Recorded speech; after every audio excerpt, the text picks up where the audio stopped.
Au travers de cette vidéo, nous allons vous accompagner dans la pose de produits Roblin, fabricant français de hottes de cuisine.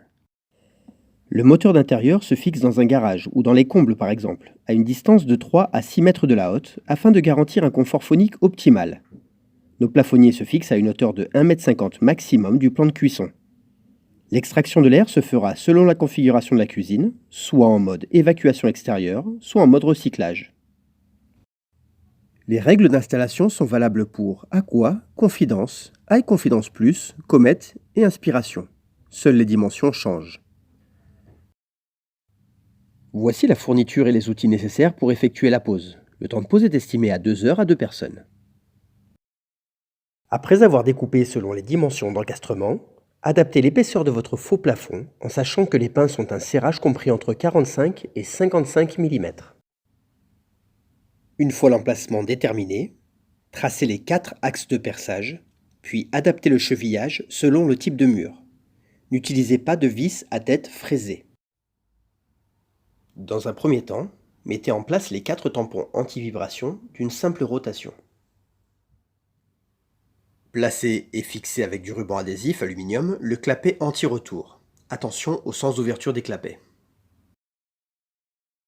Le moteur peut être positionné dans n'importe quel sens. Il est important que l'axe de rotation des clapets anti-retour soit à la perpendiculaire du sol, afin d'éviter qu'il ne s'ouvre par gravitation à l'arrêt du moteur. Ce moteur doit être placé en intérieur, comme dans des combles ou dans un garage par exemple. Il est préférable de l'installer à une hauteur supérieure à celle de la hotte. Et s'il est dans une pièce particulièrement froide, utilisez une isolation thermique. La gaine de l'évacuation externe doit avoir un diamètre de 150 mm. Raccordez-la à la sortie du moteur, puis fixez les assemblages avec un collier. Même opération pour la gaine qui relie le moteur à la hotte, mais qui, elle, a un diamètre de 200 mm. Amenez le câble de commande et d'alimentation du moteur jusqu'à la hotte. Insérez la fiche dans l'emplacement prévu sur la hotte, puis insérez la fiche mâle de la hotte dans la fiche femelle du moteur. Dans tous les cas, il est important de respecter ces quelques consignes. Utilisez de la gaine souple. Elle doit être tendue, sans angle brut ni pincement. Ne pas utiliser de la gaine en aluminium, qui crée des sifflements d'air et qui est difficile à tendre. Ensuite, branchez la hotte sur le secteur. Elle doit être protégée par un disjoncteur de calibre 16 A.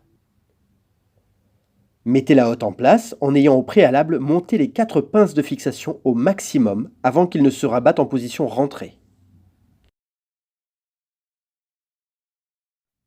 Vous pouvez maintenant fixer la hotte en serrant les 4 pinces de fixation à l'aide d'un tournevis de type PZ numéro 2. N'utilisez pas la visseuse, sous peine d'endommager les pinces.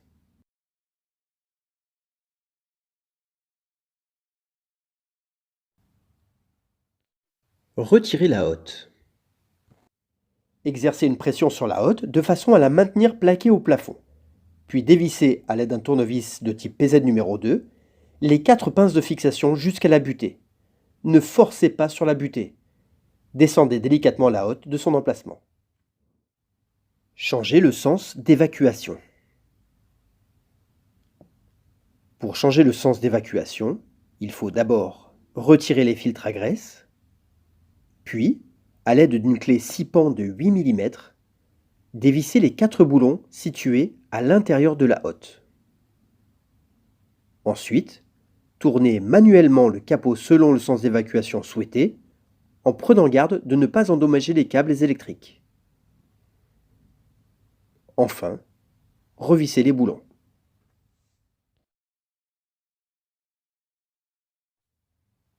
Évacuation horizontale rigide. Si vous êtes dans la configuration d'une évacuation horizontale rigide, enlevez à l'intérieur de la hotte les 4 vis qui maintiennent la collerette rectangulaire.